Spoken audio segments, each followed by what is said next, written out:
இன்றைய நற்செய்தி லூக்கா எழுதிய தூய நற்செய்தியிலிருந்து வாசகம். ஆண்டவரே, மாட்சி உமக்கே. அதிகாரம் 2, இறை வார்த்தைகள் 41 முதல் 51 முடிய. ஆண்டுதோறும் இயேசுவின் பெற்றோர் பாஸ்கா விழாவை கொண்டாட எருசலேமுக்கு போவார்கள். இயேசுவுக்கு 12 வயது ஆனபோது வழக்கப்படி விழாவை கொண்டாட எருசலேம் சென்றனர்.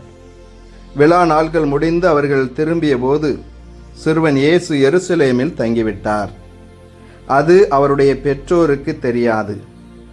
பயணிகள் கூட்டத்தில் அவர் இருப்பார் என்று எண்ணினர். ஒரு நாள் பயணம் முடிந்த பின்பு உறவினரிடையேயும் அறிமுகமானவர்களிடையேயும் அவரை தேடினர். அவரை காணாததால் அவரை தேடிக்கொண்டு எருசலேமுக்கு திரும்பி சென்றார்கள். 3 நாட்களுக்கு பின் அவரை கோவிலில் கண்டார்கள். அங்கே அவர் போதகர்கள் நடுவில் அமர்ந்து அவர்கள் சொல்வதை கேட்டுக்கொண்டும் அவர்களிடம் கேள்விகளை எழுப்பிக் கொண்டும் இருந்தார். அவற்றை கேட்ட அனைவரும் அவருடைய புரிந்து கொள்ளும் திறனையும் அவர் அளித்த பதில்களையும் கண்டு மலைத்து போயினர். அவருடைய பெற்றோரும் அவரை கண்டு வியப்பில் ஆழ்ந்தனர்.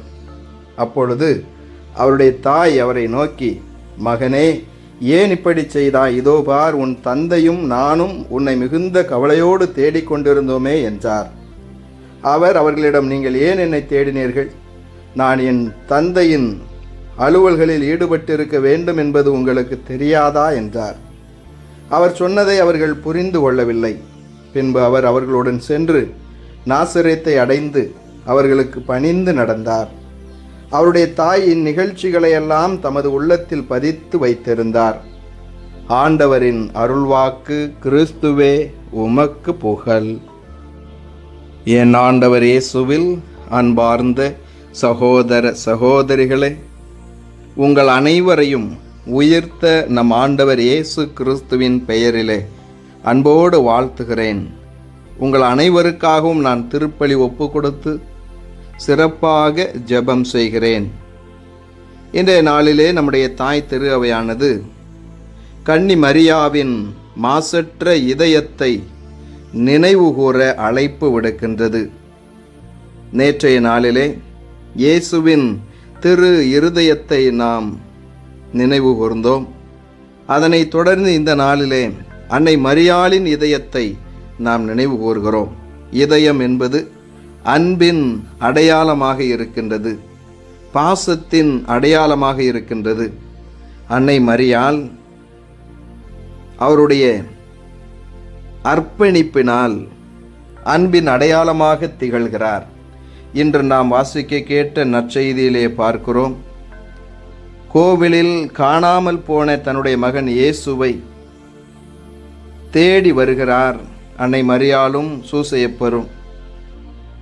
அப்பொழுது எங்களை ஏன் இப்படி தவிக்க விட்டாய் என்றெல்லாம் கேட்கிற பொழுது இயேசு சொன்ன பதில்களும், இன்னுமாக அவர் மறைநூல் வல்லுநர்கள் மத்தியிலே கேள்விகளை கேட்டுக்கொண்டும் அவர்களுக்கு விளக்கங்கள் கொடுத்து கொண்டும் இருந்ததை பார்த்து அந்த நிகழ்ச்சியை எல்லாம் தமது உள்ளத்தில் பதித்து வைத்திருந்தார் என்று நாம் வாசிக்கிறோம்.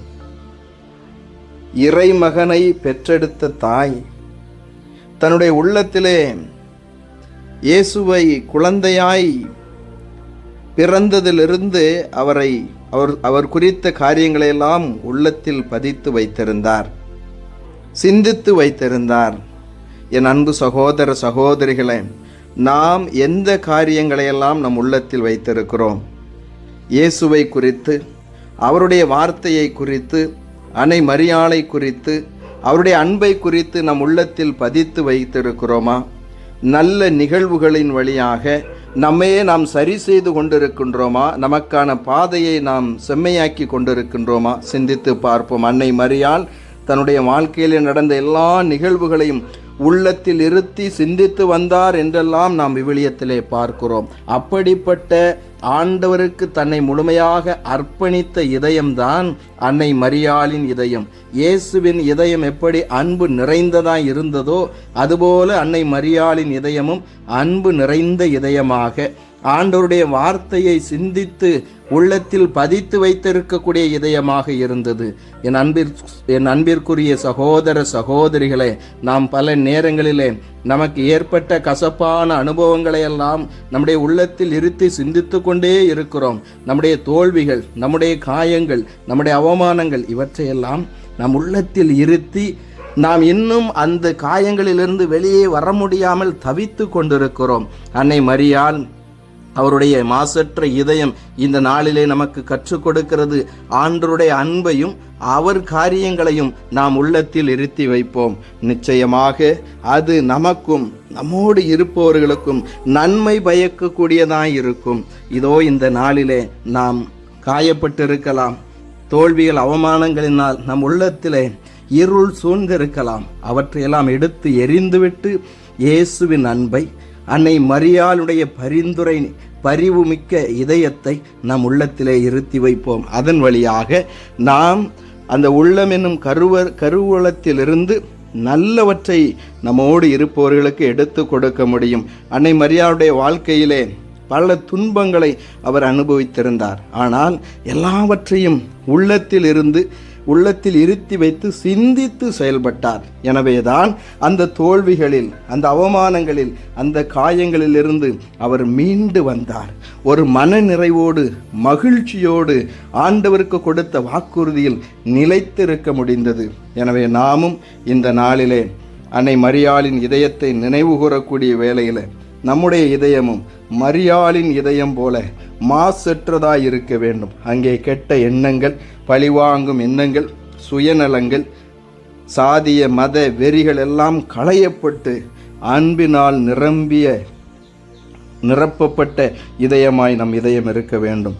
இன்னும் சிறப்பாக என் அன்பு சகோதர சகோதரிகளே, நம் இதயம் தூய்மையாக இருக்கும் என்று சொன்னால் நம்முடைய செயல்கள் கடவுளுக்கு உகந்தனவாய் இருக்கும். நம்முடைய உள்ளம் அசுத்தமாய் இருக்கிற பொழுதுதான் நம்முடைய சொற்களும் நம்முடைய செயல்களும் கடவுளுக்கும் நம்முடைய வார்த்தைக்கும் எதிரானதாய் இருக்கிறது. எனவே நம்முடைய உள்ளத்தை தூய்மையாக வைத்துக் கொள்ளுவோம். தூய்மையான உள்ளத்தோர் பேறு பெற்றோர், ஏனெனில் அவர்கள் கடவுளை காண்பார்கள். நாம் கடவுளை காண வேண்டும் என்று சொன்னால் நல்லவற்றை சிந்திப்போம். குறிப்பாக ஆண்டவருடைய வார்த்தையை சிந்திப்போம்.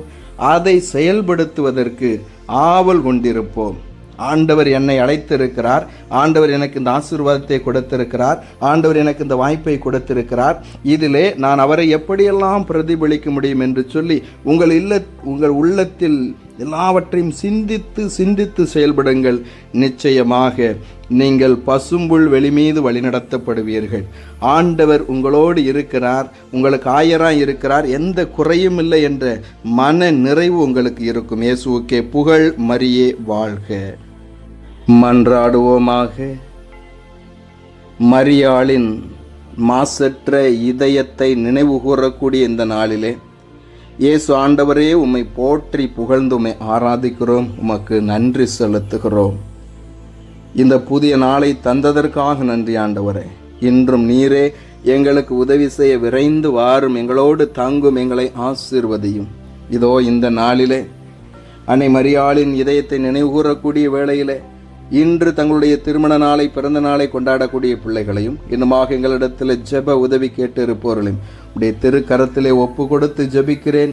நீரே ஒவ்வொருவருக்கும் நல்ல உடல் உள்ள சுகம் கொடுத்து அவர்களை கரம் பிடித்து வழிநடத்தும். ஆண்டவரே, அன்னை மரியாளின் இதயத்தை போல எங்களுடைய இதயமும் எங்களுடைய உள்ளமும் தூய்மையானதாக, மாசற்றதாக, அன்பும் கருணையும் பரிவும் நிரம்பியதாக, பிறருக்கு உதவி செய்யக்கூடிய நல்ல மனதை கொண்டவர்களாக நாங்கள் இருக்கும்படியாய் செய்வீராக. இதோ இந்த நாளிலும் நோயாளர்களையெல்லாம் ஒப்பு கொடுக்கிறேன். உடல் மன நோய்கள், வேதனைகளிலிருந்தும் உடைய பிள்ளைகளுக்கு விடுதலையை தாரும். குடிபோதை அடிமைத்தனங்களிலிருந்தும், இனமாக கடன் பிரச்சனைகளிலிருந்தும் உடைய பிள்ளைகளை நீர் காப்பாற்றுவீராக. ஆண்டவரே, எங்களுடைய பயணங்களில் எங்களோடு கூட இருந்து எங்களை பாதுகாத்தருளும். திருமண காரியங்களுக்காகவும், குழந்தை செல்வத்திற்காகவும், வேலை வாய்ப்பிற்காகவும் நம்பிக்கையோடு ஜெபிக்கக்கூடிய பிள்ளைகளுடைய கண்ணீரை துடைக்க வாரும் ஆண்டவரே. இன்றே அவர்களுடைய வேண்டுதலை கேட்பீராக. நீரே அருளும் ஆசிரும் நிரம்பியவர் என்பதை நாங்கள் விசுவசிக்கிறோம். இதோ இந்த நாளில் எங்கள் குடும்பங்கள் எல்லாம் அன்பினால் நிரப்பப்படட்டும். நாங்கள் ஒற்றுமையோடு இருக்கும்படியாய் செய்வீராக. இந்த நாளிலே நாங்கள் செய்யக்கூடிய எல்லா காரியங்களையும் ஆசீர்வதியும். நாங்கள் எதை எப்படி பேச வேண்டும், செய்ய வேண்டும் என்று எங்களுக்கு கற்றுக் கொடுத்தருளும் ஆண்டவரே. இந்த நாள் வெற்றியின் மகிழ்ச்சியின் ஆசீர்வாதத்தின் நாளாய் இருக்கட்டும். இதோ படித்து கொண்டு இருக்கக்கூடிய பிள்ளைகளையெல்லாம் ஞானத்தினால் நிரப்புவீராக. அவர்கள் கல்வியிலும் ஒழுக்கத்திலும் சிறந்து வளரும்படியாய் செய்வீராக. இதோ இந்த நாளிலும் எங்கள் நாட்டின் தலைவர்கள் சுயநலம் இல்லாமல் எல்லா மக்களின் மீது, அவர்களின் நலன்களின் மீதும் அக்கறை கொண்டவர்களாய் இருக்க செய்தர்களும். உலக நாடுகளிடையே அமைதி நிலவ வேண்டும். ஒருவர் மற்றவரிடத்திலே போட்டி போடாமல் எல்லா மக்களும் கடவுளுடைய பிள்ளைகள் என்ற மேலான எண்ணத்தோடு ஒருவர் மற்றவரை அன்பு செய்ய புரிந்து கொள்ள மதிக்கும்படியாக நீர் ஆசீர்வதிப்பீராக. இயேசுவே, இயேசுவே, இதோ இந்த நாட்களிலே நீர்தாமே உத்தரிக்க நிலையில் இருக்கக்கூடிய ஆன்மாக்களுக்கெல்லாம் உம்முடைய விண்ணக பேரின்ப வீட்டிலே இடம் கொடுக்க வேண்டுமா ஜெபிக்கிறோம். எங்கள் ஜெபம் கேட்டு எங்களை ஆசீர்வதிக்கும் ஆண்டவரே, எத்தனையோ நன்மைகளை நீர் எங்களுக்கு செய்திருக்கிறீர். இந்த நாளிலும் நீரே நாங்கள் மனதில் நினைத்த எல்லா நன்மையான காரியங்களும் எங்களுக்கு கொடுத்து ஆசீர்வதித்து கரம் பிடித்து வழி நடத்த வேண்டும் என்று எங்கள் ஆண்டவராகிய இயேசு கிறிஸ்து வழியாக தந்தையை நோக்கி நம்பிக்கையோடு ஒப்பு கொடுத்து மன்றாடுகிறோம். ஆமேன். இறைவனுடைய எல்லா புனிதைகளே எங்களுக்காக வேண்டிக் கொள்ளுங்கள். அனைத்து காவல் தூதர்களே எங்களுக்காக வேண்டிக் கொள்ளுங்கள். எல்லாம் வல்ல இறைவன் தந்தை, மகன், தூய ஆவியானவர் உங்கள் ஒவ்வொருவரையும் ஆசீர்வதித்து பாதுகாத்து வழிநடத்துவாராக. ஆமேன்.